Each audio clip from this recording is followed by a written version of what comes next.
Paz do Senhor para a Igreja da 219. Vamos relembrar um pouco aqui do livro de Levítico. Levítico, quando se fala nesse livro, ele é o terceiro livro da Palavra de Deus, que nós vemos aqui na Bíblia Sagrada, e a sua autoria ela é majoritariamente reconhecida como sendo de Moisés. Então, grande parte dos estudiosos, dos teólogos, entendem que Moisés realmente escreveu esse livro de Levítico. E a tradução do livro de Levítico, ela vem do hebraico e significa chamou. E nós vemos isso claramente neste livro, quando Deus ele chama Moisés e fala com Moisés, conclama, chama ele mais de 30 vezes.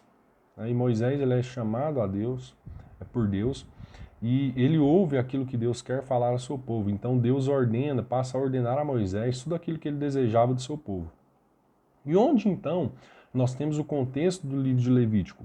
O contexto está ali logo após a saída do povo ali da terra do Egito, daquela escravidão do Egito por mais de 400 anos, e Deus traz o povo ao pé do Monte Sinai. Então Deus, ele convida ao povo para que entre em um relacionamento de aliança com ele, para que entre em um relacionamento de um povo com um único Deus. Mas nós vemos o povo se rebelando rapidamente, o povo quebra essa aliança. E Deus, então, ele deseja novamente trazer a sua presença para o meio do seu povo. E de qual forma se daria isso? Através do tabernáculo, da construção do tabernáculo. Mas o pecado do povo de Israel, ele prejudicaria esse relacionamento. Então, o que a gente vê lá no fim do livro de Êxodo? Nós vemos essa situação acontecendo no meio do povo. E aí nós vemos Levítico. E Levítico, então, ele começa nos lembrando de quê? Desse problema fundamental em relação ao povo. Lá no versículo 1 do capítulo 1, diz assim: o Senhor chamou a Moisés e da tenda do encontro lhe disse. Então logo nos surge uma questão em Levítico. Como Deus, na sua graça, como Israel, através assim, da presença de Deus ali, poderia reconciliar-se com Deus? E nós vamos ter essa resposta. É disso que trata o livro de Levítico. Como Deus, através da graça dele, ele abre um caminho para que o povo, para que pessoas pecadoras, corruptas, possam então viver na presença santa dele. E então a ideia de santidade ela é fundamental para que a gente entenda o livro de Levítico. Santo, o que quer dizer a palavra santo, santidade? Santidade quer dizer separação, quer dizer único. E Deus, na palavra dele, nós vemos que ele é um Deus único. Ele é um Deus separado de todas as coisas. Por quê? Porque ele tem um papel único de criador, de sustentador de todas as coisas. Então, ele é um Deus único, ele é um Deus separado, ele é um Deus santo. Ele é o autor da vida. Então, se ele é santo, então o espaço ao redor dele deve ser santo. Aqueles que se relacionam com ele devem ser santos. Então, tudo aquilo que está em volta dele deve estar cheio da sua vida. Então, se ele é santo, o espaço ao redor dele é santo, deve ser sagrado. Então, se Israel é um povo pecador, corrupto, então deseja agora viver na presença deste Deus santo, então a questão do pecado precisa ser resolvida. Eis a razão, então, do livro de Levítico. O livro vai mostrar para nós, primeiramente, três rituais que o povo deveria realizar para que pudessem entrar na presença de Deus. Segundo, nós vamos ver também o papel dos sacerdotes como mediadores entre Deus e os homens, entre Israel e Deus. E dentro disso nós vamos ver o que? Vai tratar da pureza em Israel. Lá no meio do capítulo, lá em capítulo 16 e 17, nós vamos ver então um ritual que vai unir toda essa ideia do livro de Levítico, todas essas partes, que é o dia da expiação. E lá no fim do livro de Levítico, nós vemos Moisés no capítulo 26 e 27, fazendo um discurso e relembrando ao povo, convidando o povo para que seja fiel a esta aliança com Deus. Então, do capítulo 1 ao capítulo 7, nós vemos 5 tipos de sacrifícios principais que o povo deveria realizar. Primeiro, dois sacrifícios eram aqueles pelos quais os israelitas eles poderiam oferecer símbolos a Deus como forma de agradecimento a Deus por tudo aquilo que Deus havia feito a eles, que era a oferta dos cereais e a oferta da comunhão. Outros três sacrifícios eram formas de se arrepender, de se desculpar perante Deus.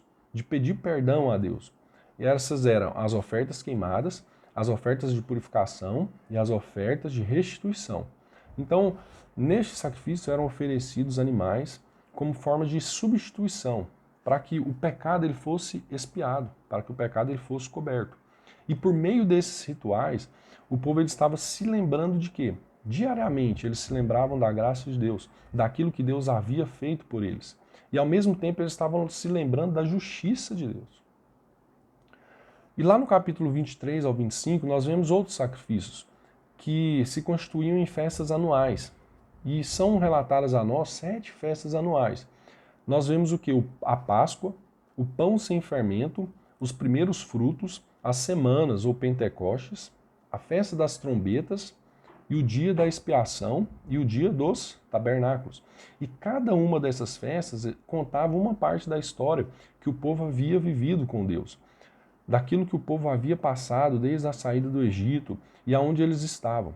Então, todas essas festas faziam parte de lembrança daquilo que Deus havia feito por eles. Então, por meio dessas festas, o povo se lembrava de quem eles eram e de quem Deus era para eles. Então, agora, com relação ao sacerdócio, lá nos capítulos 8 ao capítulo 10, nós vemos Arão e seus filhos sendo erguidos ao sacerdócio. Eles foram consagrados ao sacerdócio, para que eles estivessem na presença de Deus em nome do povo. E nos capítulos 21 e 22, nós vemos as qualificações para o sacerdócio. Eles foram chamados, eles foram convocados ao maior nível de integridade moral, de integridade espiritual e de santidade, inclusive ritual, para que eles pudessem representar o povo diante de Deus. E não só o povo diante de Deus, mas eles também representavam a Deus perante o povo. Então, olha a importância dos sacerdotes.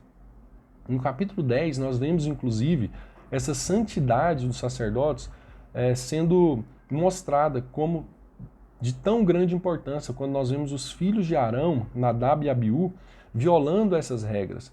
E quando eles violam essas regras, eles são consumidos pela santidade de Deus. Isso é para quê?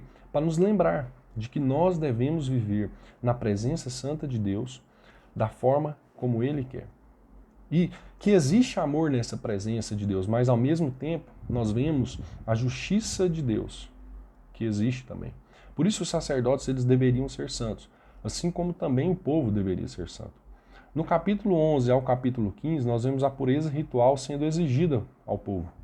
E no capítulo 18 ao capítulo 20, essa pureza moral é requerida ao povo.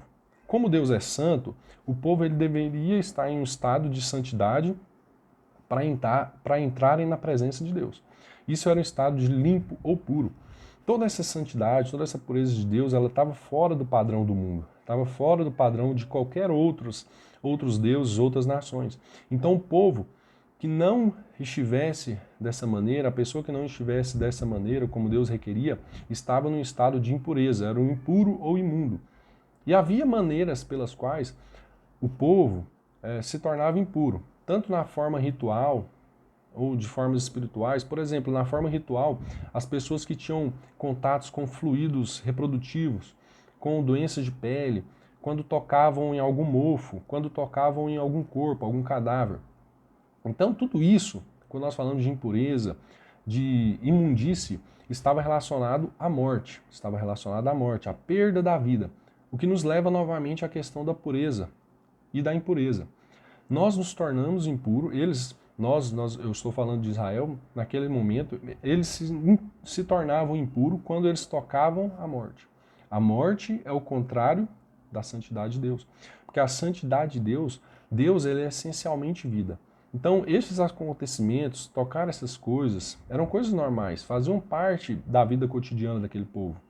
E então a impureza, ela era declarada sobre aquelas vidas, mas ao mesmo tempo ela era temporária. Ela era temporária, durava 1 semana ou 2 semanas, conforme as análises feitas pelos sacerdotes. O que era errado era entrar na presença de Deus tendo esses símbolos de morte não tratados, não resolvidos. E havia uma forma desta impureza, uma outra forma que era comer certos animais impuros, certos animais tidos como imundos. E se isso era por higiene ou por uma questão cultural, o que não tem uma total certeza entre os estudiosos, mas o que importa é que tudo isso funcionava como símbolo de separação, lembrando a Israel da santidade de Deus. E essa santidade deveria estar em todas as áreas da vida do povo de Deus. No capítulo 18 ao capítulo 20, nós vemos a pureza moral sendo tratada. O povo foi chamado a viver de uma forma diferenciada em relação às outras nações, em relação aos cananeus que habitavam naquelas terras para onde eles estavam indo. O povo foi chamado a viver de forma diferente. Eles deveriam cuidar dos pobres, eles deveriam cuidar das viúvas, eles deveriam ter integridade sexual, eles deveriam promover a justiça, tudo que os outros povos não faziam. Nos capítulos 16 e capítulo 17, nós vemos então esse dia da expiação. Algumas questões elas não eram tratadas em sacrifícios individuais, em rituais individuais. Então, uma vez ao ano, o sacerdote, o sumo sacerdote, ele tomaria 2 bodes e entraria na tenda. Um deles seria a oferta de purificação, e esse seria sacrificado, ele expiaria os pecados do povo, e o outro bode, ele seria chamado de bode expiatório, o bode emissário. O que se fazia com esse bode emissário? O sacerdote, ele confessava os pecados do povo, ele confessava os pecados de Israel, de uma forma simbólica, ele colocava os pecados do povo, de toda a nação, sobre aquele bode, e ele o enviava para o deserto. Isso simbolizava o que? O desejo de Deus em remover o pecado do meio do seu povo, em remover o pecado do meio da congregação, para que ele pudesse ali habitar no meio do seu povo. Novamente, nós estamos falando de santidade. O livro de Levítico trata de santidade. Deus é santo e ele deseja que o seu povo seja santo. Então, terminando o livro de Levítico, lá no capítulo 26 e 27, nós vemos Moisés novamente chamando o povo a ser fiel a toda essa aliança que Deus havia apresentado a eles. E então Moisés ele apresenta as bênçãos que resultavam dessa fidelidade, dessa obediência. E ao mesmo tempo ele exorta ao povo para que eles saibam que se eles desonrassem essa aliança, se eles fossem infiéis, eles seriam punidos, eles seriam julgados e eles seriam exilados dessa terra que lhes havia sido prometida. Então este é o livro de Levítico. Levítico é um tratado de santidade para o povo, para um povo que pecou, que se distanciou de Deus. Deus é santo. Deus deseja habitar em meio do seu povo, mas para isso é necessário que o seu povo seja santo. E Deus ele providencia, ele abre um caminho para que isso seja possível. Amém? Deus abençoe a todos. Fiquem na paz de Deus.